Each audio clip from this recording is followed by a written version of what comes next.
Bueno, muy buenos días, Alison. Buenos días, Brian. Bienvenidos a este CIPAS de primera matrícula correspondiente a la unidad 2, tarea 3 del curso de Fundamentos de Economía. ¿Sí?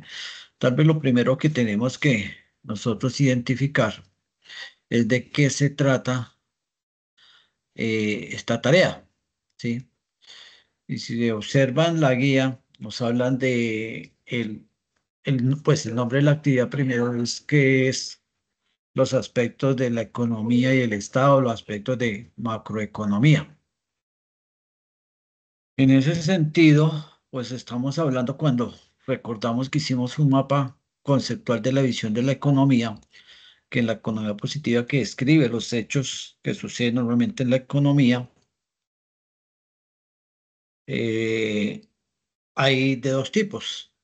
Cuando esos hechos son de características de empresas, unidades familiares, y hablamos de la teoría microeconómica, o cuando son agregados nacionales y hablamos de la teoría macroeconómica. Entonces, esta tarea es de esa teoría, de la teoría macroeconómica. Y en ese sentido, pues vamos a revisar que la tarea nos pide que conozcamos, comprendamos y aprendamos cuáles son las funciones que cumple el Estado en la economía. Igualmente, como lo vamos a ver dentro de esas funciones que cumple el Estado en la economía, una muy importante es velar por la estabilidad y la buena salud económica, que sus políticas, sus planes de desarrollo, sus orientaciones, sus apuestas de gobierno estén dirigidas a crear ese bienestar. Recordemos que la economía es tratar de satisfacer las necesidades de una población a partir de los recursos. Y entonces, la compleja labor de un Estado es que con los recursos que se disponen, los recursos productivos que dispone un país, tratar de satisfacer esas necesidades. Y en ese sentido, pues es muy importante la participación del Estado para que los otros dos agentes, el agente empresa y el agente familia, por un lado, las empresas tengan todas las garantías, ayudas, fomentos para poder cumplir con su papel de productor de bienes y servicios, y para que las familias también tengan todas las garantías de una economía saludable, que haya empleo, que haya control de precios, que tengan disponibilidad de todos los bienes y servicios que se necesitan. Y entonces ahí el Estado entra a generar una serie de actividades, de decisiones y acciones, como lo vimos en la economía normativa, que a través de las políticas económicas es que el Estado tiene esas herramientas para poder eh, mantener esa estabilidad, para poder corregir los fallos del mercado, para poder corregir los, las variables que de pronto desestabilizan la economía. Va a ser, y es muy importante. Entonces vamos a ver un, hoy no está, hay un intérprete que nos ayudaba con, con una persona, pero hoy no está.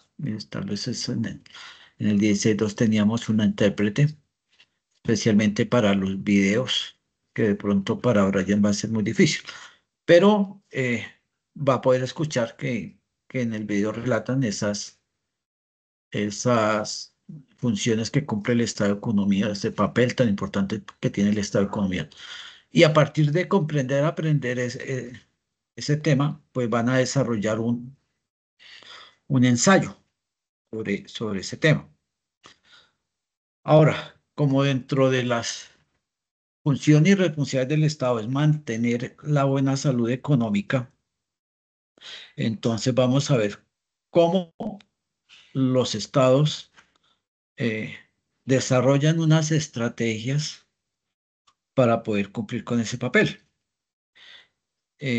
Una de las variables más importantes que tiene una economía, o la variable tal vez más importante que tiene la economía, es la de tener una producción de bienes y servicios suficiente para satisfacer que cada vez es más creciente esas necesidades porque cada vez hay más población con necesidades. ¿No?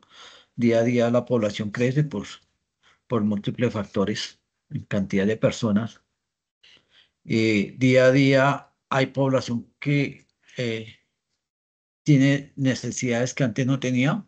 Me refiero, por ejemplo, a las personas que están estudiando y salen al mercado laboral. Y entonces hay que el Estado tiene esa como obligación y responsabilidad de que hayan fuentes de empleo. Entonces, para eso se necesitan que la producción sea creciente. Si las empresas no crecen, no pueden generar empleos. Y, y el indicador que se va a volver crítico es el indicador de los niveles de desempleo, que un indicador que afecta la producción porque tiene que ver con el consumo de las personas, es la variación en los precios. Si los precios de los productos se incrementan, los ingresos de las personas no alcanzan, compran menos productos, las empresas ven limitado su crecimiento y por lo tanto tampoco pueden cumplir con esa función de generadores de empleo. Entonces hay que controlar los precios para que la tasa de inflación no sea creciente. Entonces, esos temas son los que vamos a tratar hoy para mí, los dos indicadores más importantes que tiene que manejar la economía es su crecimiento económico a través de una medición que hace el Producto Interno Bruto y a través de el control de la variación de los precios. Si bien el control es como entre comillas, porque el gobierno no puede entrar a limitar el mercado. Los precios de los productos se dan por las presiones que hay entre la oferta y la demanda, que es el tema microeconómico que vamos a ver en la siguiente unidad. Entonces, los precios suben porque hay poca oferta de productos, porque se escasean, ¿sí? Los precios suben porque se sobredemanda, la demanda crece más que la oferta, como ocurrió con los tapabocas en pandemia, que la demanda que se da de un momento a otro es tan gigantesca y tan acelerada que el mercado productivo de tapabocas no daba abasto para satisfacer y por eso se escasearon y subieron eh, demasiado los precios de los tapabocas hasta que el mercado volvió a su equilibrio. Entonces, en la siguiente unidad vamos a ver cómo es que se logra controlar los equilibrios cuando se presentan los desequilibrios porque o se escasea un producto o se sobredemanda un producto, que es cuando se presenta escasez y hace que suban los precios. Entonces, estos indicadores, el Producto Interno Bruto, para poder conocer si estamos creciendo o no creciendo, y el indicador del IPC, para saber qué inflación tenemos, son los que trata también en el desarrollo de las tareas. Porque más allá de armar una tarea para preguntarles qué es el Producto Interno Bruto, defínalo y que es muy fácil, es conocer la importancia de esos indicadores. Por eso hay unas tablas con unos valores históricos que eh, bajo el- digamos que los fines de aprendizaje del curso, que es que generemos un pensamiento crítico y reflexivo alrededor de los temas del curso, vamos a analizar, o ustedes van a analizar cómo han sido esos comportamientos históricos de esas dos variables, del Producto Interno Bruto y del índice de precios al consumidor. Para darle respuesta a Brian, no tengo más solicitudes de ingreso, no. Para darle respuesta a Brian, pues la guía a mí, ¿qué me dice? La guía me dice que hay que, con la tabla del anexo 3 vamos a realizar una gráfica de los indicadores de EPS para cada grupo de bienes y servicios del total nacional, porque en esa tabla viene el total nacional y viene por ciudades, y hacer un análisis del comportamiento. Y una segunda parte de ese IPC es que identifique la ciudad más cercana al lugar de su matrícula. Entonces, en ese caso sería Bucaramanga para Brian, ¿cierto? Para Allenson, ¿dónde vive? Creo que en Barranca Bermeja. Para Cabermeja. Como Sería, creo que la sería, tabla no está Barranca, entonces también sería sería Bucaramanga. Bucaramanga también, sí, Sí, señor. sí. Y miran cómo es el comportamiento del IPC para Bucaramanga a través de los años, en, en cada grupo de bienes y servicios. Ahorita hablamos por qué nos hablan de bienes y servicios en el IPC. Bueno, para el caso del análisis del comportamiento del PIB, ¿sí? La primera gráfica que van a elaborar ustedes para poder analizar tiene que ver con el departamento, o sea, con Santander, ¿sí? Otra gráfica que van a hacer para el año 2022 es de todos los departamentos y van a analizar Santander, cuál es su posición dentro del contexto nacional, comparándolo con los demás departamentos. Entonces, ahí pueden hacer una gráfica de barras para mirar. eh, Santander, qué posición ocupa, cuál es la importancia que tiene dentro del contexto nacional. Y una tercera gráfica del IPC es que para el año 2022, entonces hagamos una gráfica de cómo ha sido la producción en los diferentes sectores de la economía.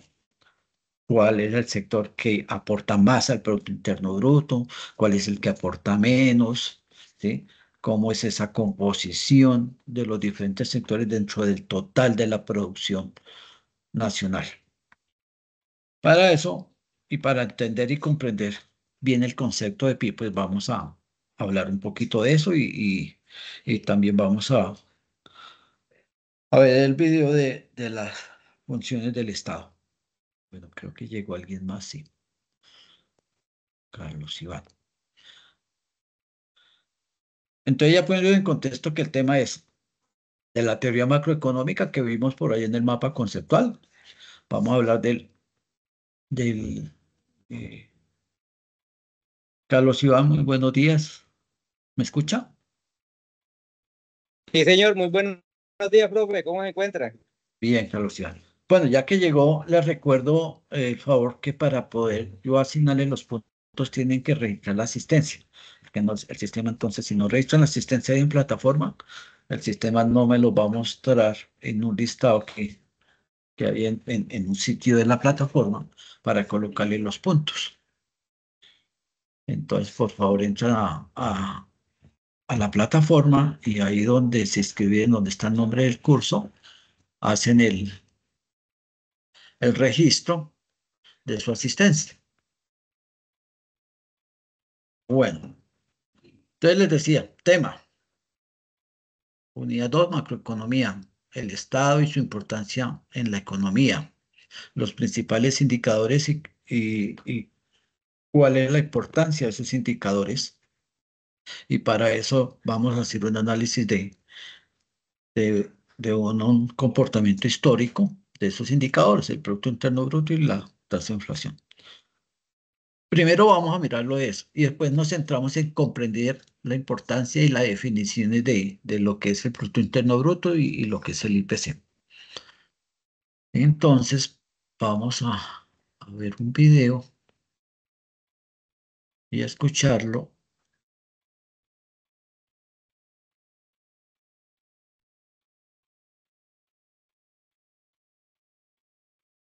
Buenos días, señorita Jan.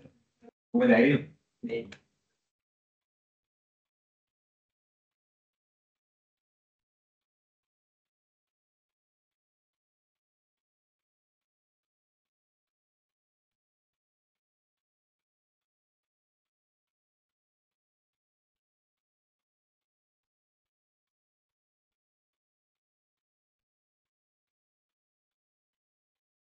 Compartir, entonces.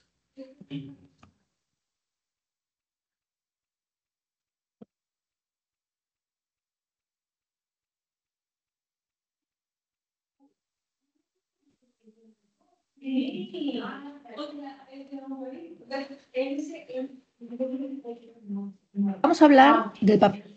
Eh, ¿Ya lo escuchan? ¿Y lo ven? La imagen del video. Sí, profe, dice escucha. Listo. Entonces vamos a correrlo. Papel del Estado en la economía. Como vimos en vídeos anteriores, el Estado debe intervenir en la economía para corregir los fallos del mercado. Y por lo tanto, las funciones que tiene que cumplir son, en primer lugar, ha de proveer bienes y servicios que el mercado no los provee porque no son rentables o los provee de forma insuficiente. Bienes y servicios como la sanidad, la educación, la seguridad o distintas infraestructuras. En segundo lugar, tiene un papel regulador, es decir, ha de establecer unas leyes y unas normativas claras que permitan el buen funcionamiento de la economía. Normas como, por ejemplo, establecer unos derechos de la propiedad bien delimitados o una ley de defensa de la competencia o distintos tipos de leyes que, entre otras, pueden ser legislaciones laborales, sectoriales o medioambientales. En tercer lugar, tiene que tener un papel redistribuidor de la renta y la riqueza. Es decir, que a través de impuestos progresivos, es decir, que pagan más los que más tienen, se debe conseguir una mayor equidad y justicia social. Por ejemplo, a través de transferencias hacia aquellos estratos de la sociedad que menos riqueza y renta tienen. En cuarto lugar, tiene un papel estabilizador, es decir, que debe intentar suavizar las fluctuaciones de los ciclos económicos para paliar los efectos negativos de estos ciclos, como puede ser en épocas de recesión la generación de desempleo o en épocas de expansión y auge se debe controlar la inflación. A este tipo de políticas estabilizadoras también se les llama coyunturales, porque pretenden actuar en el corto plazo y se toman unas medidas u otras dependiendo de la coyuntura económica. Este tipo de políticas pueden ser políticas fiscales que actuarán sobre los ingresos y gastos públicos, o políticas monetarias que controlarán el dinero que hay en circulación, o políticas exteriores que controlarán el tipo de cambio, las importaciones y ayudarán a las exportaciones, o políticas de rentas y de precios, es decir, estableciendo o bien unas rentas mínimas y máximas o unos precios mínimos o máximos. Y por último, el Estado debe intentar favorecer el crecimiento a largo plazo, realizando una serie de políticas estructurales, como pueden ser las políticas sectoriales o territoriales que pretenden ayudar o modernizar a un determinado sector o a un determinado territorio. Ejemplos de este tipo de políticas pueden ser la inversión en capital humano o la inversión en investigación, desarrollo e innovación o la inversión en infraestructuras, o también a través de reformas básicas, como puede ser una reforma educativa o reformas en la regulación de la competencia o en las condiciones laborales o, por ejemplo, en el sistema de pensiones. Para acabar, vamos a resumir brevemente el papel del Estado en la economía. El Estado debe proveer bienes y servicios que o bien no son rentables o bien no se proveen de forma suficiente por el sector privado. Debe establecer normas que favorezcan el buen funcionamiento de la economía. Además, debe redistribuir la renta de los que más tienen hacia los que menos tienen. Además, deben de tomar medidas de política económica coyunturales y estructurales que genere un crecimiento económico sostenible con empleo y riqueza y controlando la inflación. En este vídeo vamos a hablar del papel. No se proveen de forma suficiente por el sector privado, debe establecer normas que favorezcan acá en este cuadro porque este cuadro economía. resume lo que Además, debe redistribuir la renta nos de los que dijeron más tienen lo hacia largo los del que menos video. tienen. Además, deben de tomar medidas de política económica coyunturales y estructurales. Bueno, este video, aunque es de hace algunos años, esto siguió corriendo. Espéreme, porque quiero detenerme en el cuadro resumen.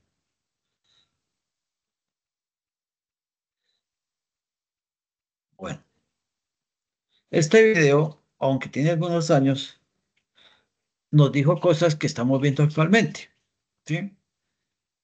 Nos aterrizó, por decirlo de alguna manera, ¿sí? En comprender que esa actividad cotidiana que vemos en el país económica obedece a esas funciones que cumple el Estado en la economía. Yo sentí por acá que hubo alguien más que iba a entrar, no, no hay nadie más. Entonces, para resumir, porque este es tema que le va a servir muchísimo para hacer su ensayo. Cuando nosotros vimos en la pasada tarea, vimos que el Estado es uno de los tres agentes. Vimos que a través del ejercicio del flujo circular de la economía, cómo era la interacción del Estado con los dos agentes. Que la gente proporcionaba, el Estado proporcionaba subvenciones, infraestructura pública, tanto a empresas como a familias. Y el Estado tiene una importancia muy grande en toda la dinámica económica. ¿Ustedes conocen cuánto es el presupuesto nacional?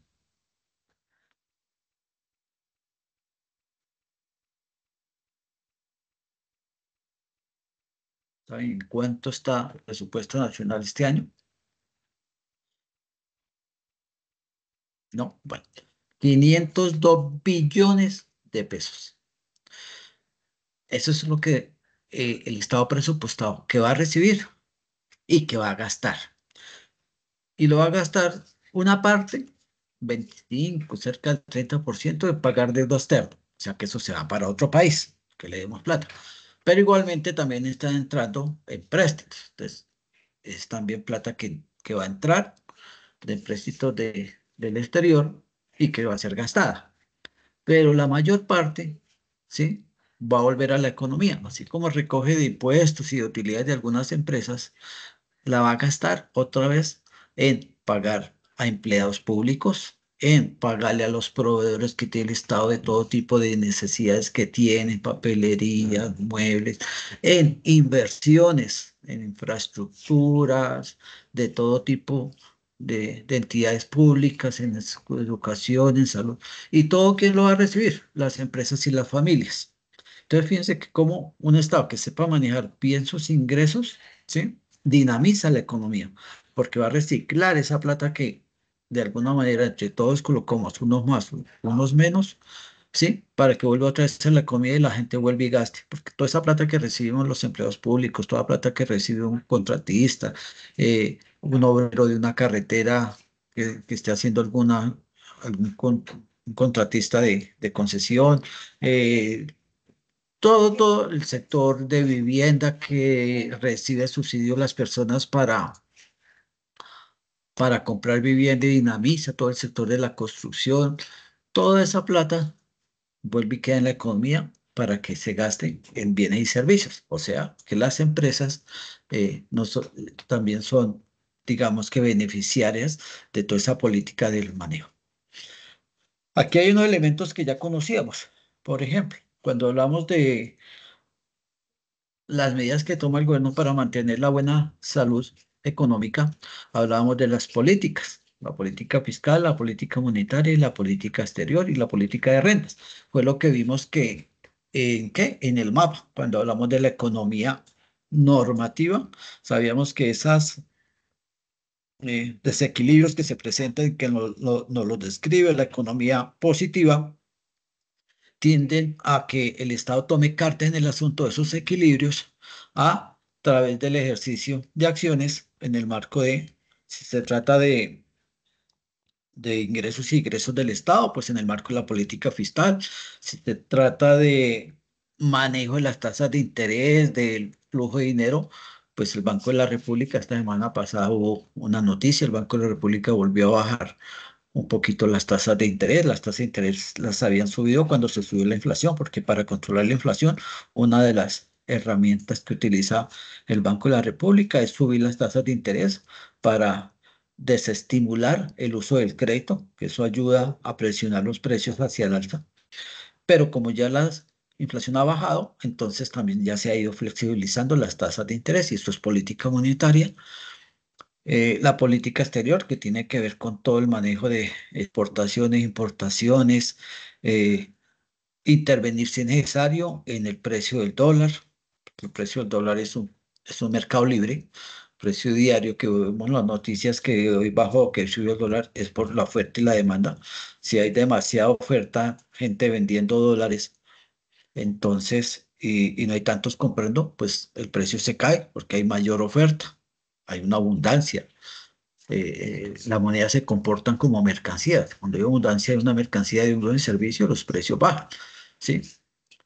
O cuando hay mucha demanda y no hay mucha oferta, pues los precios suben. Entonces, por eso el precio del dólar sube o baja, pero el gobierno puede intervenir cuando lo considere necesario. Y la política de rentas que tiene que ver con mejorar los ingresos de los colombianos, eh, en eso está el tema de, por ejemplo, el salario mínimo, que si bien no es una responsabilidad directa del Estado, sí interviene, porque la fijación del salario mínimo se hace entre eh, patronos y obreros, es decir, las centrales obreras que representan a todos los obreros, a todas las personas que devengan salario mínimo, y los gremios productivos que representan a quienes pagan el salario mínimo. Y el consenso entre ellos, esa concertación que se hace a final de año, es solo de ellos. ¿Cuándo interviene el Estado? Cuando ellos no se ponen de acuerdo, lo saca por decreto. Pero también hay otro tipo de políticas de renta, por ejemplo, todo lo que tiene que ver con subsidios. Recordemos que también en el diagrama había un caso que en la tarea pasada que había que el C, que era que una empresa agropecuaria recibió un subsidio del Estado, ¿sí? Porque seguramente el Estado consideraba que fomentar la producción de esa empresa ayuda a la economía, entonces le ofrece subsidios para que estimular la producción. Pero hay muchísimos tipos de subsidios, ¿sí? Los subsidios son muy necesarios. Generar las rentas a las personas, por ejemplo, lo que se acaba de aprobar en la política, en la reforma pensional, de mejorar los ingresos de los adultos mayores. ¿Qué hace uno cuando le llega una plática adicional? La gasta. ¿Quién recibe ese gasto? Las empresas. Entonces hay crecimiento económico, porque las empresas producen más, porque tienen más demanda de bienes y servicios. ¿Sí? Y hay, como les decía, muchos subsidios, subsidio a la vivienda, hay subsidio a los jóvenes, por ejemplo, a través de Jóvenes en Acción. Entonces, pues, el Estado también tiene otras responsabilidades, es que debe garantizar que haya suficiente provisión de bienes y servicios. Garantizar los bienes, la provisión de bienes y servicios evita que haya escasez, por ejemplo, y eso dispara la tasa de inflación y sabemos el daño que le hace a la economía, que los precios se suban. Además de garantizar con la provisión de bienes y servicios, ese principio económico que vimos que el Estado siempre puede mejorar los mercados, que cuando hay suficiente comercio, todos tenemos y ganamos bienestar, que un país que tiene mucha producción de bienes y servicios, un país que tiene buena calidad de vida y todo el Estado debe garantizar eso a través de diferentes formas. Por ejemplo, cuando hay escasez de un producto por temas ambientales, ¿sí? El fenómeno del niño disminuye la producción de muchos productos agrícolas y pecuarios, pero el fenómeno eh, de la niña también. Cuando hay mucho invierno, se baja la producción de muchos productos, pero cuando hay mucho verano, también se baja cuando el Estado tiene que tratar de que haya ese equilibrio. ¿Alguien llegó o no? Bueno,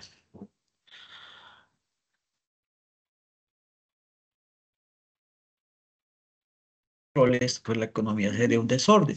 Entonces, por ejemplo, regula y saca todas las normas necesarias para los derechos de propiedad, para la defensa de la competencia, porque si no hay una normatividad que controle las dominaciones que se pueden enfrentar en los mercados,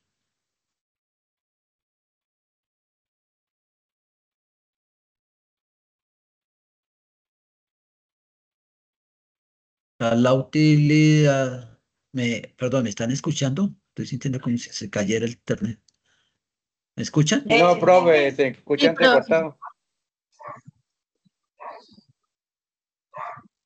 Un sí y un no. Creo que escuché un sí y un no.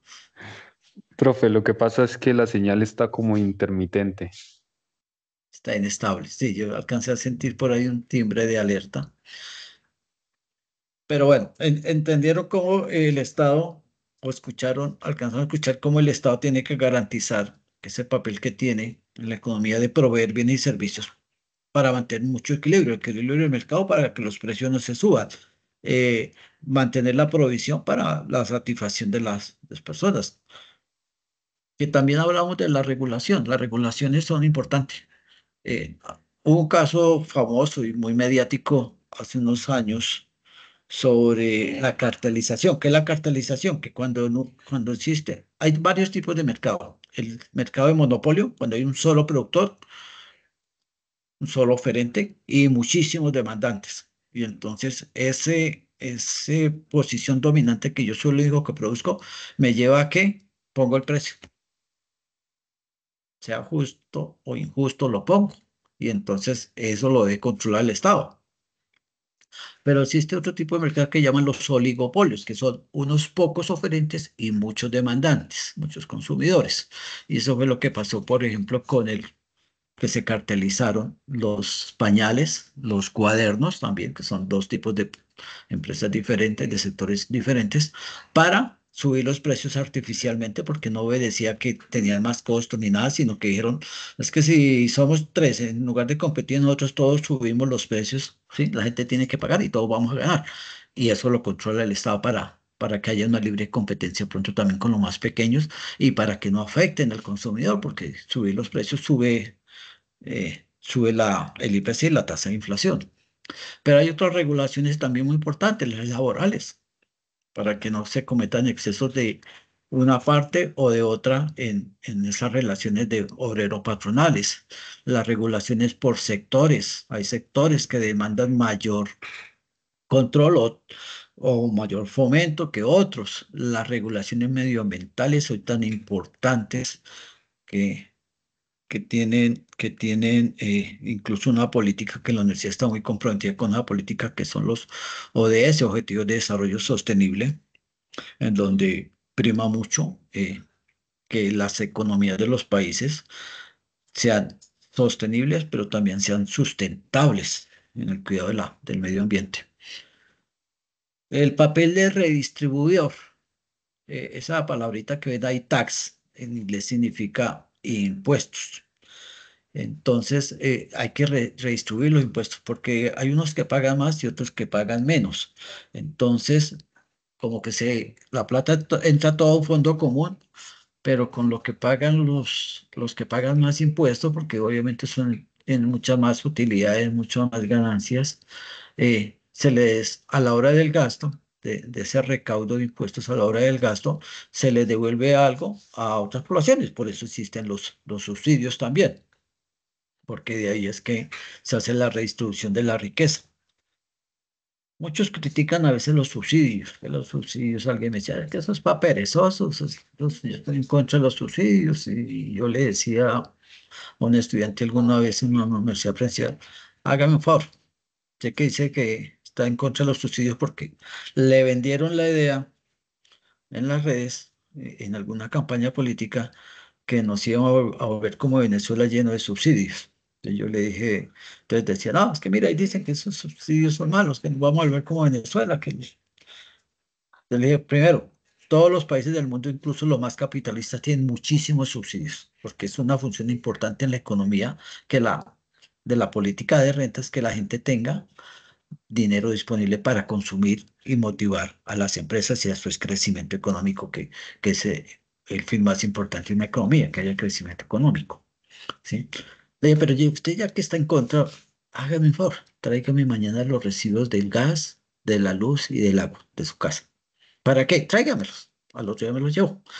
Le dije, mire, a usted le están dando este subsidio, este subsidio. ¿Usted está dispuesto a enviarle una carta a esas tres empresas diciendo que renuncie a esos subsidios? Ah, no, profe, ¿cómo lo va a hacer? No ve que es plática que yo me ahorro y plática que puedo dedicar a otras cosas. Eso, ¿entendió para qué son los subsidios? Usted se vuelve perezoso porque le están rebajando el agua, la luz, el teléfono. Usted se vuelve perezoso si el gobierno le dice, le voy a pagar la universidad a través de la gratuidad. Usted se vuelve perezoso si le dicen, mire, para que compre su vivienda le voy a dar 30, 40 millones de pesos. No. Entonces a veces nos venden ideas por ahí en medio de esas peleas políticas que no corresponden a la realidad. Y eso es una de las funciones de redistribución que tienen los estados de la riqueza, en cuanto a la riqueza. En ese papel que tiene, pues desde un principio yo le dije que el Estado tiene mucha responsabilidad de mantener una economía estable, ¿sí?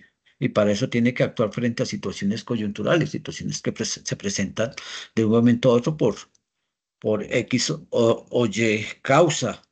Nosotros no estábamos y ningún país estaba preparado para que asumir como el manejo de las consecuencias de la guerra de Rusia y Ucrania hace 2 años. Y eso desestabilizó económicamente a muchísimos países del mundo.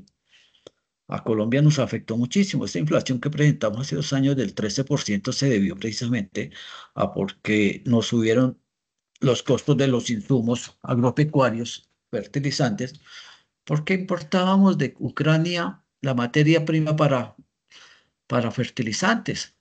Y al Ucrania entrar en una economía de guerra, pues no exportó más ese insumo.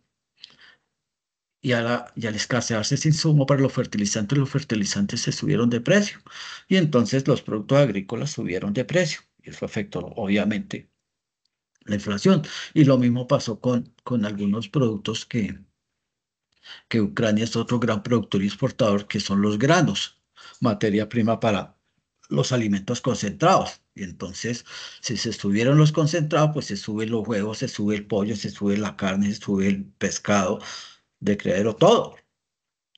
Y esas son cosas coyunturales. El Estado, entonces, ante una coyuntura, tiene que actuar a través de las políticas. Por ejemplo, una de las políticas de comercio exterior en ese momento fue que a los otros proveedores de insumos para fertilizantes se les eliminaron los aranceles, que son los impuestos que se cobra a las importaciones de productos, y así bajarle un precio. Otra medida fue que aprovechando el nuevo gobierno, restablecer las relaciones con Venezuela y poner otra vez a funcionar la planta de monómeros en Barranquilla que produce fertilizantes para la agricultura. Y a partir de ahí, pues otra vez se pudo volver a bajar de precio, porque hubo unas como características especiales en esa jugada política, digámoslo así, de, de facilitarle al gobierno de Venezuela volver a producir la planta de monómeros que estaba en manos de la oposición venezolana y entregársela nuevamente al gobierno de Maduro y lograr una negociación de que le garantizara cierto cupo de producción para el país y a ciertos precios favorables. Y eso también abarató los costos y los precios volvieron a bajar. Y son políticas que tienen que enfrentar los estados ante situaciones que se presenten. En pandemias también vimos muchísimas políticas por la coyuntura que se presentó en la economía a raíz de la pandemia. También es importante en el papel del Estado, ¿sí? eh, enfocarse en el crecimiento a largo plazo. Crecimiento económico, como les decía, es el factor más importante al cual le debe apostar el país todas sus políticas. Que cada día se produzca más bienes y servicios, porque cada día hay más población que consume bienes y servicios, pero hay que garantizarle las condiciones a esa población para que los pueda adquirir. Y eso es lo que permite el crecimiento económico. El crecimiento económico también permite que se absorba toda la mano de obra que, que año a año va saliendo al mercado laboral. Todos los estudiantes de bachillerato y universidades que salen al mercado laboral encuentran puestos de trabajo Y solo se logra con crecimiento económico, que las empresas cada día demanden más mano de obra, que es uno de los factores de producción que aprendimos en la pasada unidad. ¿Sí? Y para eso ya hay unas políticas estructurales. Y en esas políticas estructurales, sí, tiene que ver mucho de los cambios que genera el Estado. Parte de las reformas que este Estado ha venido proponiendo tiene que ver, y lo vimos cuando nos hablaban en el video, de esos cambios por ejemplo, en el régimen pensional, en el régimen de salud, en el régimen de educación. Todos esos cambios tienen que apostarle, ¿sí?, hacia generar unos cambios en la estructura económica y social del país, ¿sí? Es muy importante que las políticas estén enfocadas hacia los sectores de la economía o hacia los territorios. Tal vez una de las cosas más claves que genera un Estado para que haya crecimiento económico es la inversión en capital humano. Mucha gente no comprende que la gratuidad, no sé si ustedes tres tienen gratuidad, pero la gratuidad, ¿sí?, es inversión en capital humano. Es que el Estado, de su presupuesto nacional, en cumplimiento de esa función de redistribución de la riqueza y aplicando una política de rentas, invierte en cualificar, en mejorar la educación, en facilitarle a mucha población el acceso a la educación superior, porque muchos estudiantes no tienen, digamos, el dinero para una carrera profesional, ¿sí? Y el Estado les paga. Eso es inversión en capital humano. Y cuando uno invierte en capital humano, tener una fuerza de trabajo, una fuerza laboral, cada vez con mayores conocimientos, con mayores competencias laborales, pues se tiene que dar eh, como resultado ese objetivo de crecimiento económico. También importante todo lo que se invierta en investigación, desarrollo e innovación. También importante la inversión en infraestructuras. País que produce pero no tiene cómo sacar sus productos al exterior, cómo sacarlos de los sitios de producción. Este gobierno, por ejemplo, le da mucha importancia a las vías terciarias, y para eso pues ha establecido todo un programa de gobierno que facilita el desarrollo de las vías terciarias. Incluso creo que habla a partir de que se arreglen las vías terciarias a través de las comunidades campesinas, las juntas de acción comunal, porque entiende, una de las mayores quejas de los campesinos es que no hay vías para sacar sus productos, que, que no hay como la infraestructura que les permite a ellos, porque se les pierden sus cultivos cuando no los pueden sacar sus productos.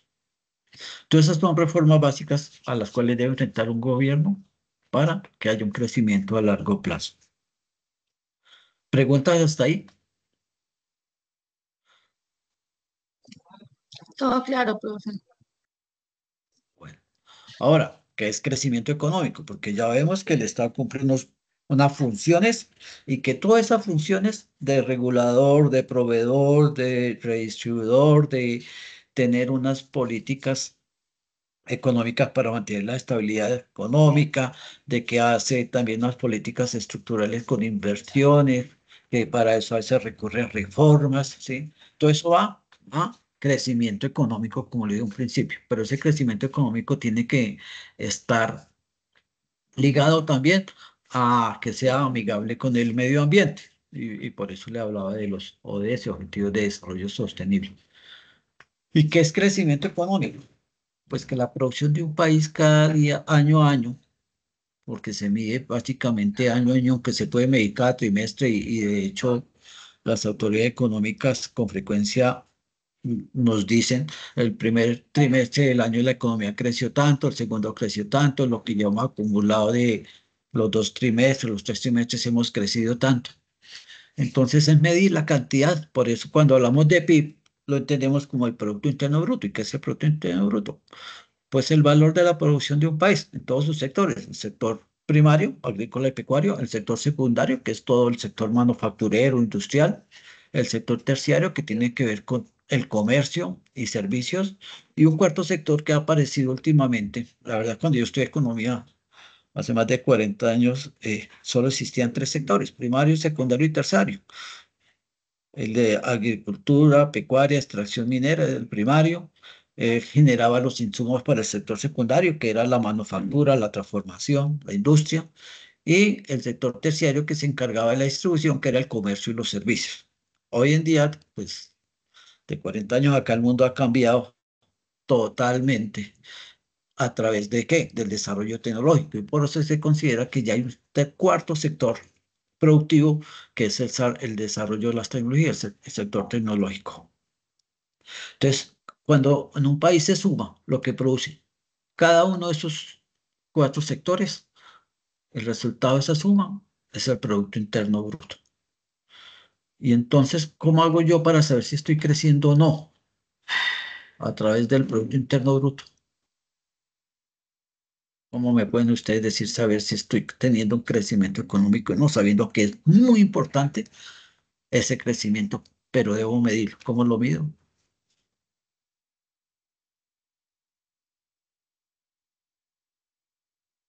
¿Cómo sabemos que el año pasado crecimos como el 1,2, creo? O este año vamos a crecer el 1,2. El año pasado creo que crecimos por debajo del 1%. ¿Cómo sabemos eso?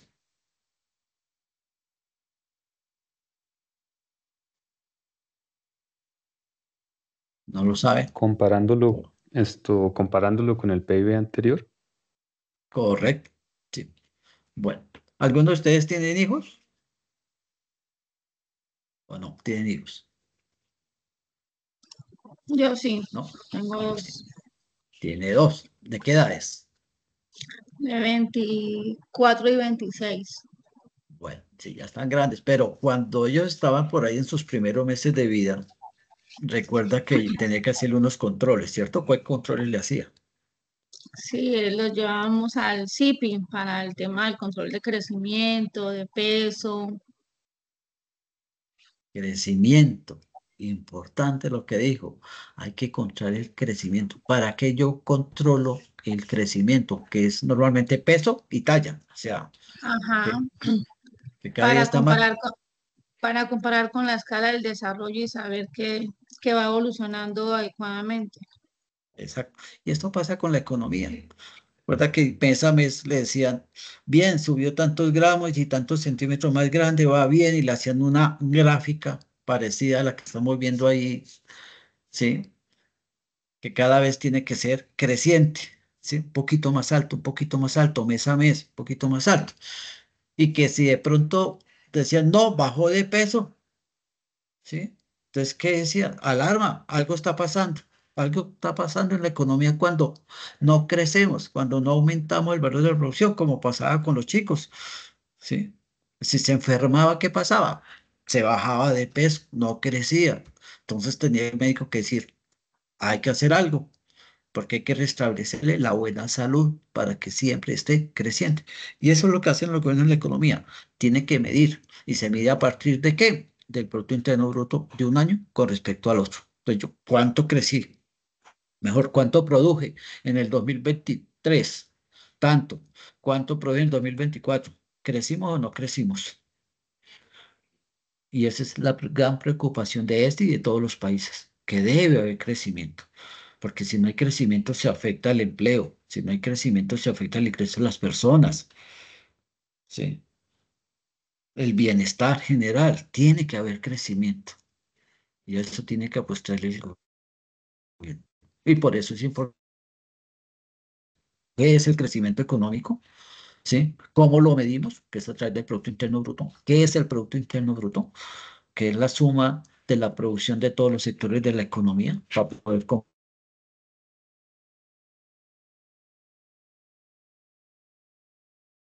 seguimiento histórico a ese crecimiento. Realmente cómo ha sido, y el lunes lo van a ver cuando veamos unas gráficas de cómo ha sido ese crecimiento económico a través de los últimos años. De pronto podemos hoy mirar un poquito de esa gráfica, voy a dejar de compartir y voy a buscar la gráfica para que vean cómo ha crecido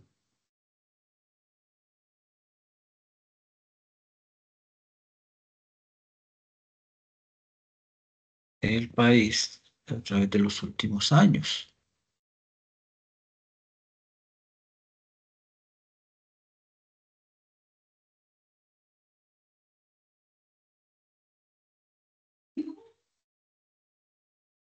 Ya la tengo aquí.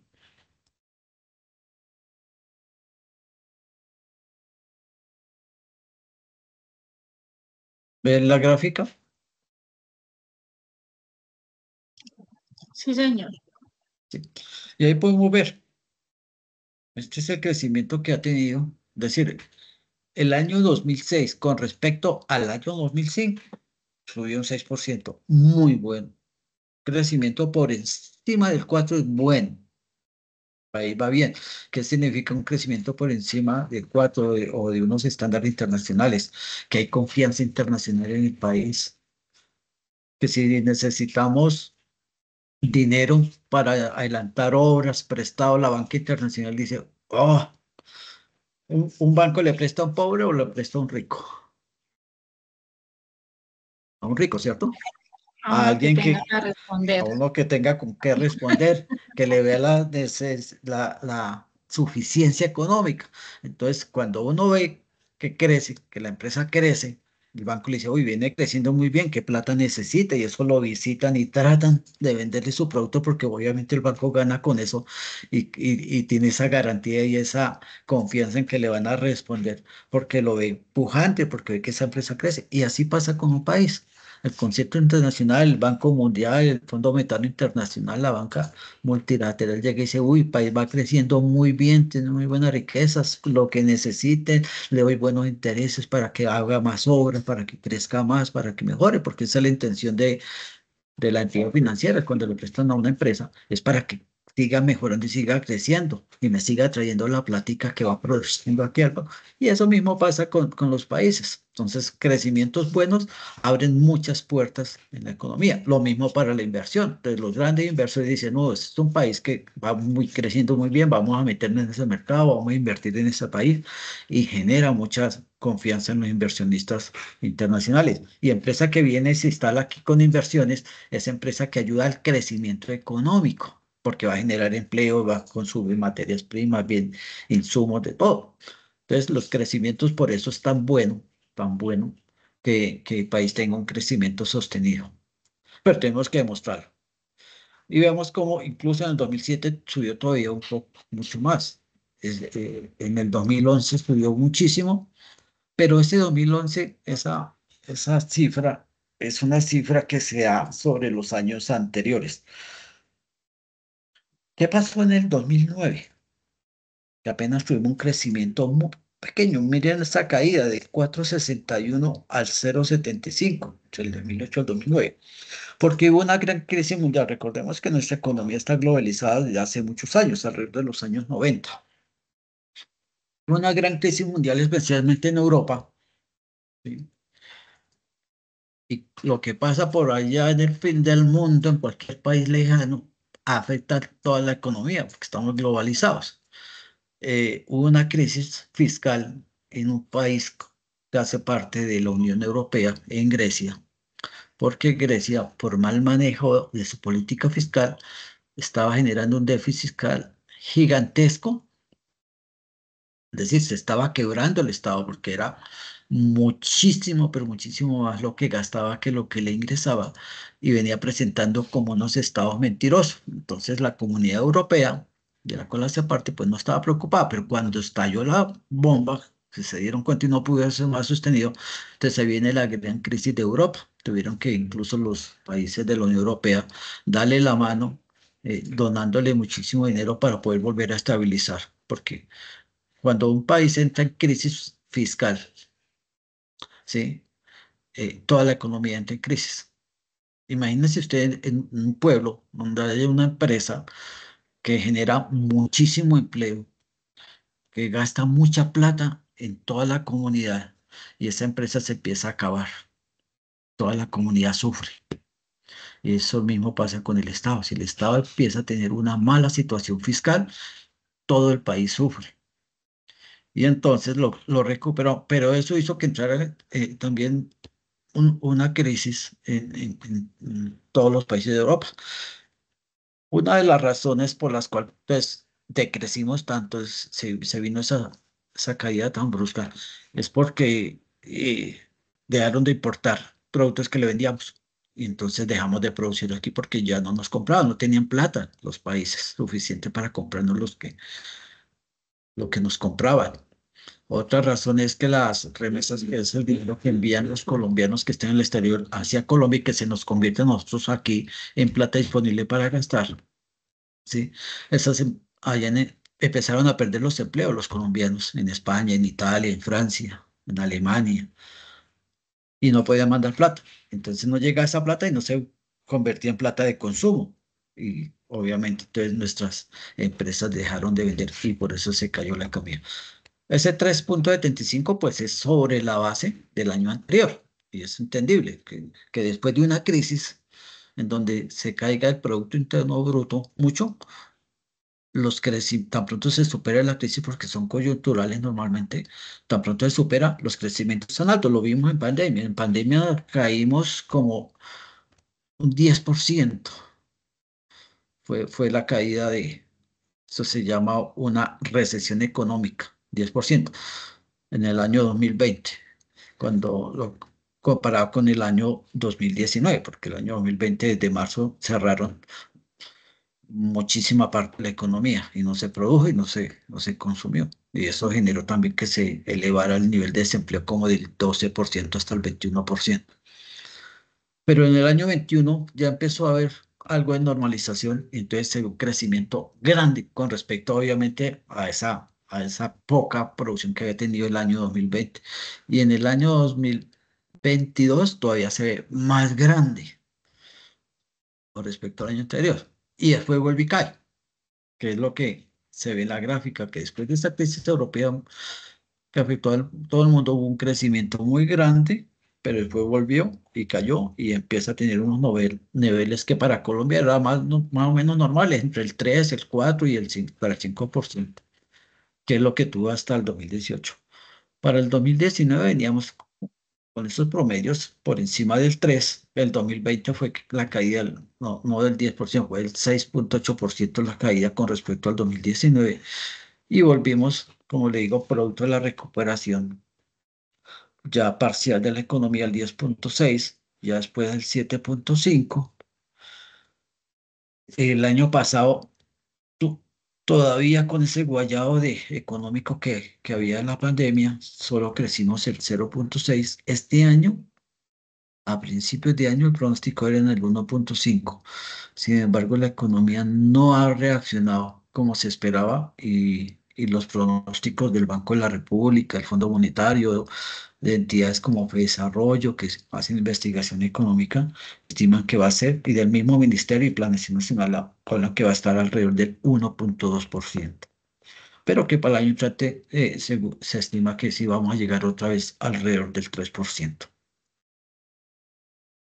Entonces, fíjese que el tema del crecimiento económico, a partir de medirlo con, con un indicador que se conoce como Producto Interno Bruto, es uno de los angustias, por decirlo así, que tiene el Estado en su manejo económico. Por eso es la tarea, mirar cómo ha sido ese comportamiento en mi departamento, en mi ciudad, por sectores, cómo ha sido ese comportamiento de producción del Producto Interno Bruto, cuáles son los sectores que más han aportado el crecimiento o que han decrecido, porque en una economía puede que unos crezcan y otros decrezcan.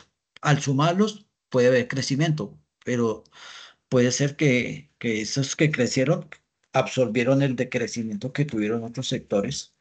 Por ejemplo, este año el crecimiento, pues las noticias nos venden que vamos mal porque hay ciertos sectores que se han caído, pero no nos venden que hay ciertos sectores que han sido muy positivos. Por ejemplo, el sector de la agricultura y pecuario han crecido casi un 10% este año, lo que llevamos del año, el primer trimestre. No han medido el segundo trimestre, a junio, pero el primer trimestre crecieron casi el 10%. La industria en la manufactura cayó, y lo que nos venden es que cayó. El país va mal porque el Producto Interno Bruto está cayendo, pero es una parte, está cayendo una parte, que es la de la manufactura, la industria, pero otra parte está creciendo y seguramente al sumar la una con la otra es que podemos ver que estamos alrededor en este momento del 1%. Bueno, dudas del concepto frente a la tarea que tienen que desarrollar.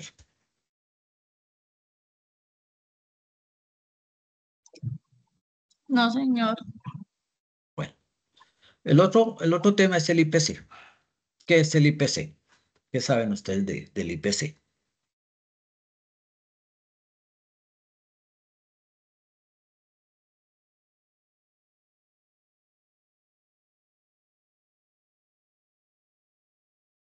¿No? El IPC es el nombre de un indicador, índice de precios al consumidor. ¿Por qué es tan importante? Hace un rato lo decía. Controlar los precios.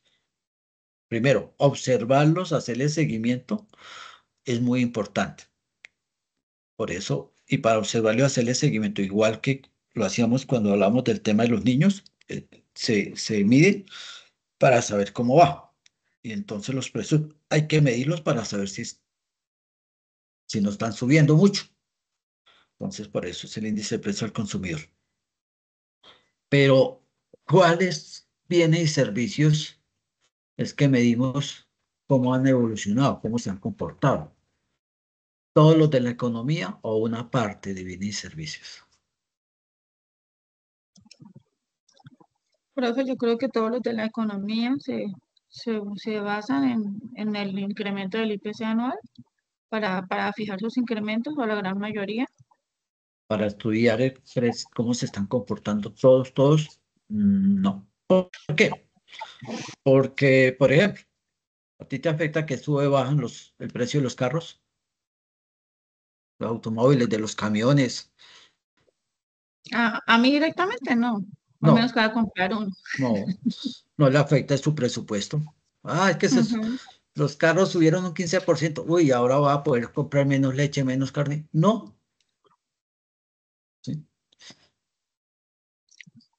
Entonces, será una parte. ¿Qué me afecta a mí mi presupuesto? ¿Cuáles bienes y servicios? Los servicios públicos, por ejemplo, Sí, educación, sí, alimentos, sí, vestido, recreación, sí. En lo que uno gasta lo, normalmente todos los lo que hace meses su parte de las sueldo, necesidades básicas, sí. Ajá. ¿sí? Entonces son una parte, no todos. ¿Cómo le Ujú. llamamos a ese grupo de bienes y servicios que normalmente consumimos y que son los que nos preocupan que no se aumenten los precios? ¿Cómo le llamamos? Los productos de la La canasta canasta familiar. familiar. La canasta familiar, ¿sí? Entonces el IPC mide el comportamiento de los precios solamente de los bienes y servicios que hacen parte de la canasta familiar, que son alrededor de 700 bienes y servicios, ¿sí? ¿De dónde sale la metodología? Pues el DANE tiene una metodología de hace muchísimos años y en todos los países pues habrá las entidades que hacen eso, ¿sí? En que determinan mediante encuestas en qué se gasta uno la plata de su sueldo mensual, de su ingreso mensual, en qué se la gasta. Y esas encuestas las hacen a los diferentes estratos socioeconómicos, porque no todos tenemos los mismos hábitos de compra, ¿cierto? ¿En qué se la gasta? Y a partir de esas encuestas determinaron que lo que habitualmente nosotros gastamos, ¿sí? ¿En qué bienes y servicios? Elaboraron un listado y lo agruparon. Alimentos, en educación, en salud, en miscelánea, en vivienda, en transporte, y agruparon, ¿sí? Y hacen una medición periódica, dependiendo del tipo de bien y servicio, para mirar cómo se está comportando, porque no todos tienen comportamientos similares para medirlo. No tiene sentido que yo todas las semanas vaya a los colegios a ver si subió o bajó la pensión, porque sabemos que eso sube cada año, ¿cierto? Es más, la miden dos veces porque tenemos dos calendarios académicos, ¿sí? No tiene sentido de medir de pronto los arriendos porque eso sube cada año, ¿sí? Pero sí tiene sentido que midamos cada semana la leche, la carne, el arroz, papa, porque eso sí varían de semana a semana por muchos factores climatológicos,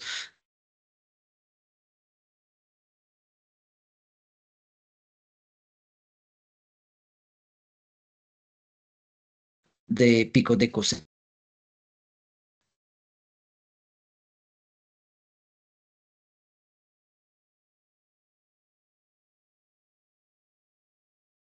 Se me fue el internet.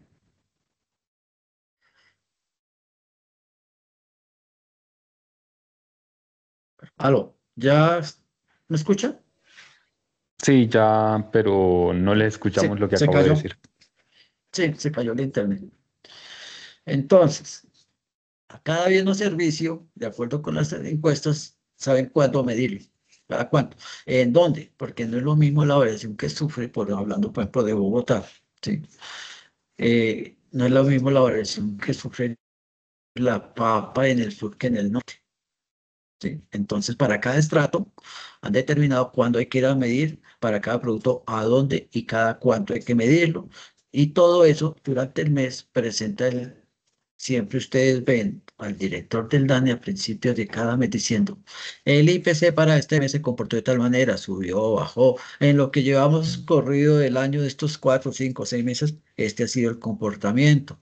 En el año, los últimos 12 meses, de junio a junio, este fue el comportamiento. Y mide el IPC. El IPC es un indicador absoluto, ¿sí? Va a decir 11,8, 3,2, ¿sí? Va a ser un indicador.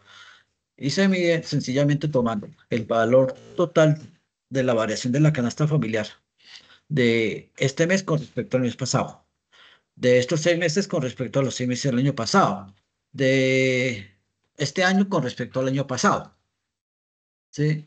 Y podemos tener cómo han sido el crecimiento del IPC. Pero como indicador absoluto no me dice nada, 3,5. ¿Qué? ¿Sí?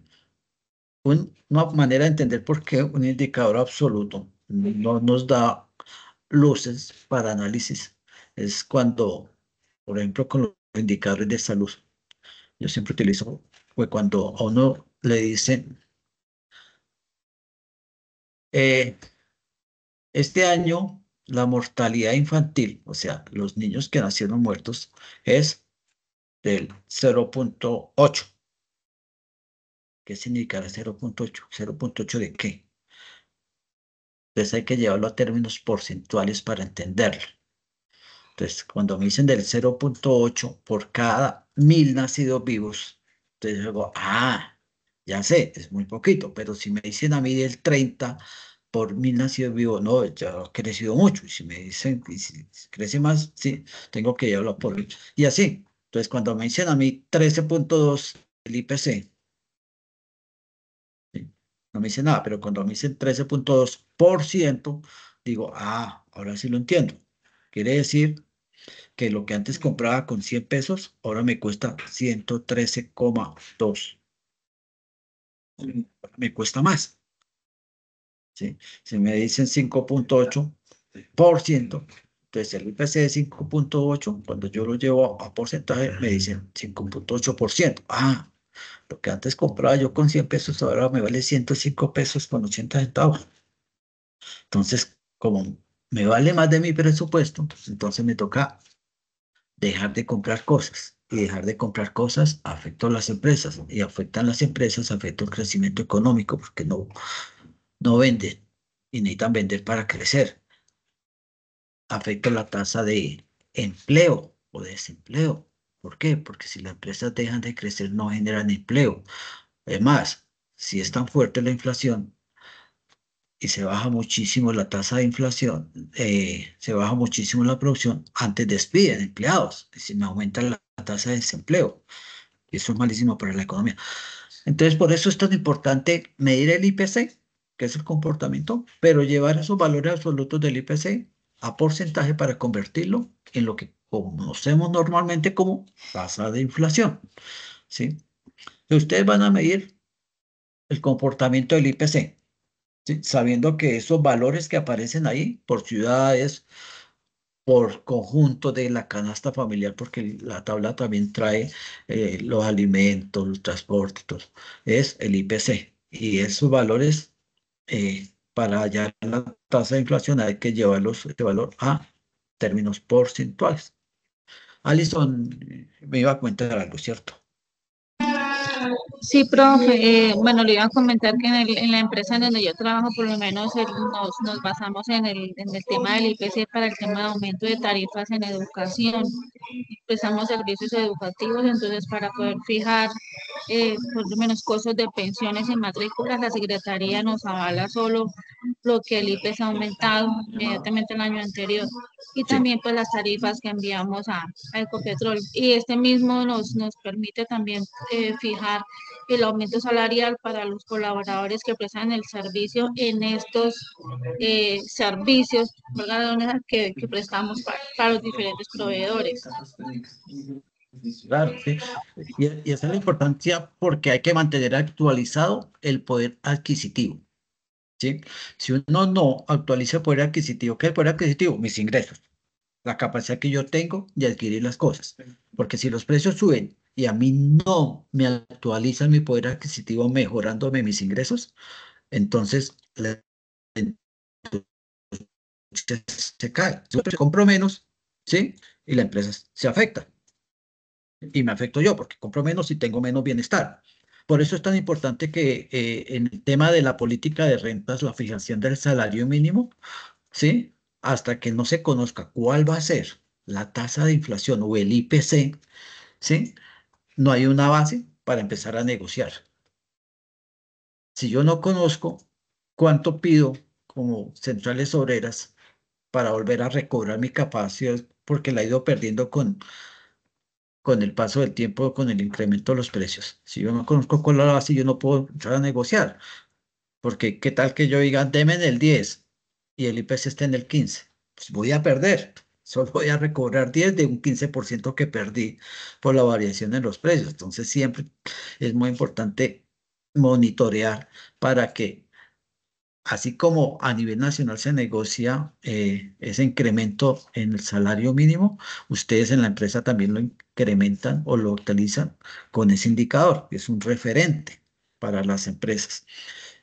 Lo que se hace al final del año es que todos los gremios, empresas como la tuya y todas las empresas representadas en los gremios, ¿sí? Sencillamente entran a negociar las convenciones laborales de los que tienen sindicato, entran a negociar a partir de ese IPC, porque es actualizar. Ahora, una cosa es el porcentaje de crecimiento del salario mínimo y otra cosa es el porcentaje de la inflación, de la tasa de inflación. Porque la tasa de inflación se me dice cuánto variaron los precios, cuánto yo perdí de mi poder adquisitivo porque variaron los precios durante este año. Pero es la referencia. Es muy normal que sea por decreto del gobierno porque no hubo acuerdo, o sea porque hubo acuerdo, se negocia un poquito por encima de la tasa de inflación. Por ejemplo, cuando la inflación estuvo en el 13% hace 2 años, ¿sí? El salario mínimo subió el 16%. Los empresarios, aunque pedían como el 25%, las centrales obreras llegaron a un acuerdo del 16% porque los empresarios consideraban que además de recuperar ese 13%, iban a dar un 3% adicional para tratar de mejorar la economía. Porque finalmente cuando la economía y las personas mejoran sus ingresos, también le mejoran las ventas, a ellos, la producción. Si yo quiero vender y producir más, porque yo gano en la medida en que aumento mis producciones por unidad. Usted sabe que las utilidades por unidad vendida, o 10 unidades que vendiendo 100 unidades. Entre más unidades venda, más ganancias tengo. Comprar más, porque si compra más, yo vendo más y gano más. ¿sí? Y ahí se desprende toda esa negociación que se da a final del año, en que no, como cualquier negociación, yo no sé si ustedes han visto un programa que es El Precio de la Historia, que es de Discovery, que es una casa de empeños famosa en Las Vegas, en donde la gente llega a vender cosas, ¿sí? Y algo que puede vender es que $1.000, la gente dice, deme 5.000, el otro dice, no, le doy $300. Bueno, estoy dispuesto entonces a venderlo en 3.500. No, yo le subo a $500 hasta que llegan a un precio. O sea, son todas las negociaciones. Por eso las centrales obreras llegan pidiendo altísimo, las gremios ofrecen bajísimo, ¿sí? Y a veces se paran en la inflación y de ahí no subimos más, hasta que de pronto ya negocian uno, dos o hasta 3 puntos si es necesario por encima de la tasa de inflación, el salario mínimo. Y eso también influye en la economía porque se vuelven referentes. Una cosa es que le aumenten a uno el IPC como nos lo aumentan a los empleados públicos, pues porque en la universidad nos aumenta con el IPC, con el porcentaje del IPC, no con el porcentaje de inflación. Cuando subió el 16%, nosotros nos aumentaron apenas el 13%, el IPC, para recuperar eso. Pero en otras empresas y a los que ganan salario mínimo sí lo aumentaron el 16%. Para ciertos impuestos, tarifas, aumentan con el IPC, otros aumentan con la tasa de inflación, que es más alta. Pero la mayoría de las actualizaciones de cobros de tipo público están sujetas no a la tasa de inflación, sino al IPC, a lo que crece el IPC. Por eso le entiendo la observación que nos hacía Alison sobre que el IPC es el punto de referencia para cobrar por servicios, pero también para el manejo de sus relaciones laborales. Entendido tema, crecimiento económico, Producto Interno Bruto, análisis de estadísticas y de comportamientos históricos, entendido tema de IPC y su análisis de comportamientos históricos y la importancia de esos indicadores en una economía de un país. Alguien me decía, pero es que para evitar que los precios suban muy fácil, el gobierno puede decretar que no suban.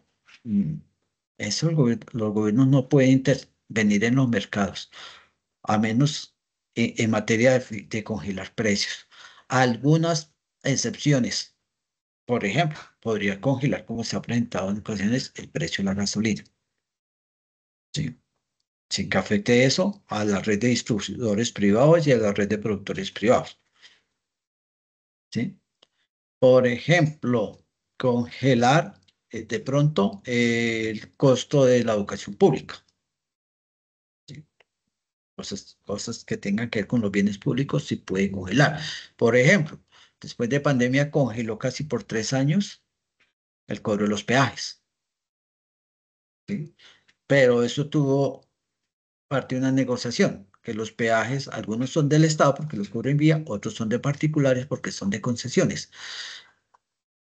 Y cuando son de concesiones, hay un contrato en que la concesión construye la carretera, pero cobro peaje durante 20, 30 años para garantizar mi recuperación de la inversión que hice en esa carretera.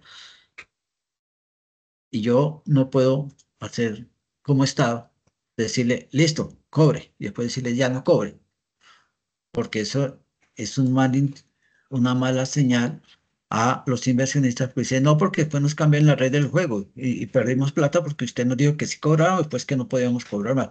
Entonces, la congelación que hubo se reflejó en que el acuerdo dijo, para recuperar la economía, congelamos 2 años, 3 años, pero después tenemos que aumentar lo que dejamos de cobrar. Por eso el alza de los peajes eh, es como cuando uno deja de pagar, pero si la acumula y después tiene que pagar todo lo que dejó de pagar varios meses. Entonces, después nos cobraron en los peajes lo que se dejó de pagar en 2, 3 años que duró la congelación de los peajes.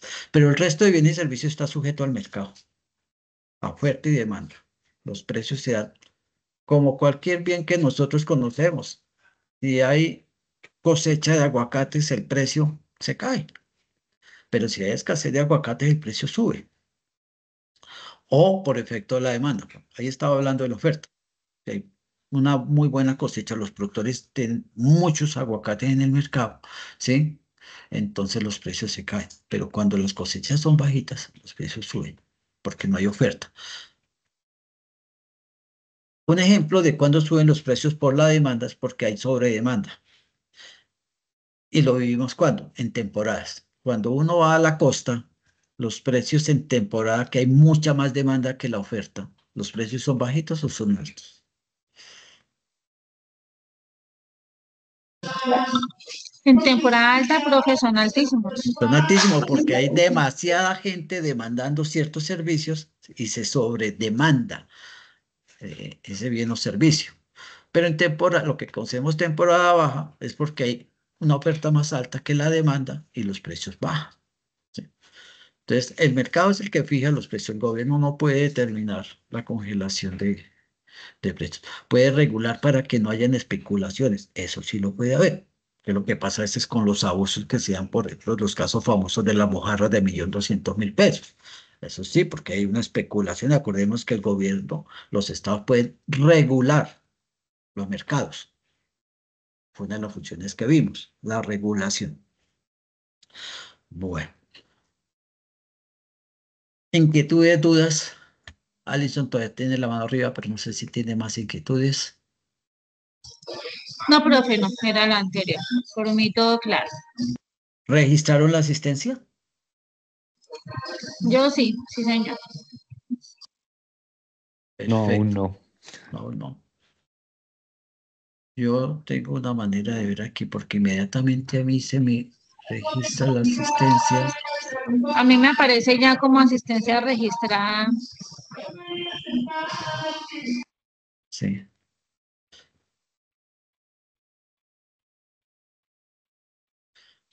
Y Carlos registró la asistencia. Buenos días, sí, profesor, ya registré la asistencia, muchas gracias. Perfecto.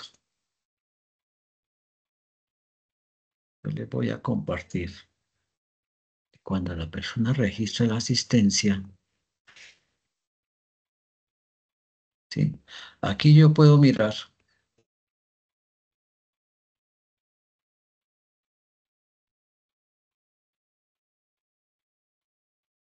¿Dónde están? Carlos, ¿sí ve? Dice sí. Asistencia en la primera sesión, sí. Alison también, sí. Y Brian no la ha registrado. Esto es lo que le digo, que siempre hay que registrarla, porque es que los estudiantes a veces no la registran. ¿Qué pasó con mis puntos? Si yo asistí, mire la grabación, incluso intervine, tiene arroja un listado, mire, verá que yo estoy en el listado, ¿sí? Pero yo vengo acá y no le puedo poner los punticos aquí donde dice puntaje, porque el sistema no me lo registra. Entonces, si no registra aquí, yo cómo le hago para poner los puntos si él no me deja, el sistema no me deja. Por eso es tan importante, y siempre lo repito varias veces durante las sesiones, de que registren la asistencia para que se gane. Hay dos ganancias en estas sesiones. Una, el conocimiento. La más importante ganancia es el conocimiento para poder aprender y desarrollar y presentar una buena tarea. Y la otra es que nos ganamos una bonificación. En este caso, ustedes hoy ganaron hoy 25 punticos, que si vuelven y asistan a la siguiente, que es para el tema de la tarea 4, y esa va a ser el 27, sábado 27 de julio, pues acumulan otros 25 puntos. Esos se suman a la suma de las actividades intermedias, o sea, la 1, la 2, las 3 y la 4. Los 50 puntos se suman a lo que lleven acumulado en esas 4 tareas. Entonces, Brian, no se le vaya a olvidar, porque a las 11 puntos desaparece el botoncito de registro de asistencia. Sí, señor, ya voy. Bueno, chicos, creo que ya los califiqué a los que están conmigo. Me faltan unos del, del último grupo, el 28, pero ninguno de ustedes son de ese grupo, para que también ya observen qué calificación obtuvieron con la respectiva retroalimentación de esta tarea que terminó el pasado miércoles. ¿Alguna otra cosa que deseen de pronto que podamos resolver inquietudes? Por mi parte, no, profe. Muchas gracias. Ok, Alison, Carlos, Brian, ¿algo más que pueda No, aportar profe, hoy? muchísimas gracias, está bastante interesante. Sí, claro, siempre la asistir a estas sesiones para el aprendizaje muy productivo. De todas maneras, en una primera hora yo le envío a todos los estudiantes de la zona, los 20 estudiantes de la zona que en el curso, la grabación, ustedes también la van a tener hoy disponible, la van a tener ahí en el correo interno, en el correo institucional, para que si deseen volver a repasarlo, pues puedan. No sé si les sirva y le coloco en el chat el enlace del video de la papel del Estado, que me parece que les puede ayudar para la confección del ensayo. Sí, señor. Guarden ese enlace para que lo repasen y ahí hay muchos elementos para construir ese ensayo.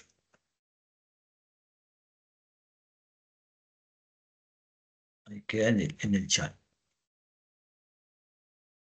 Sin embargo, si necesitan más orientación, recuerden, está nuestro grupo de Teams, está el foro de aprendizaje, donde pueden ir adelantando los avances para orientarlos y retroalimentarlos. Están los correos también, ¿sí? Yo sé que Brian está conmigo. Carlos, Iván, ¿qué grupo es? Profe, no recuerdo, pero ya miro. Sí, ya estoy revisando también aquí mi sábana de notas y ya le digo porque no sé quién será su tutor. Carlos Iván Ferreira, conmigo. Y Alison,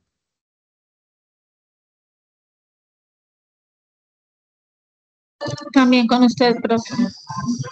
Alison, sí, del grupo. Carlos está en el grupo 16, Alison en el grupo 17. Ah, todos ya los califiqué. Listo, ahí estoy en el team, estoy pues, en todos los medios por los cuales ustedes me pueden contactar si necesitan algo en algún momento. ¿Vale? Listo, profe, Profesor, muchísimas muchísimas gracias. gracias. Regáleme en cámara un momentico para el registro de captura.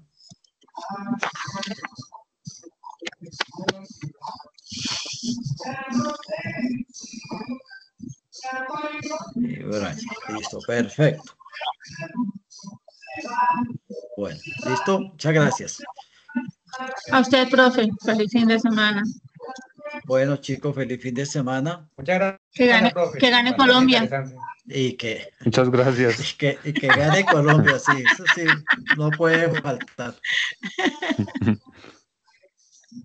Hacerle fuerza. Bueno, vamos a cerrar la grabación. Listo. Bueno.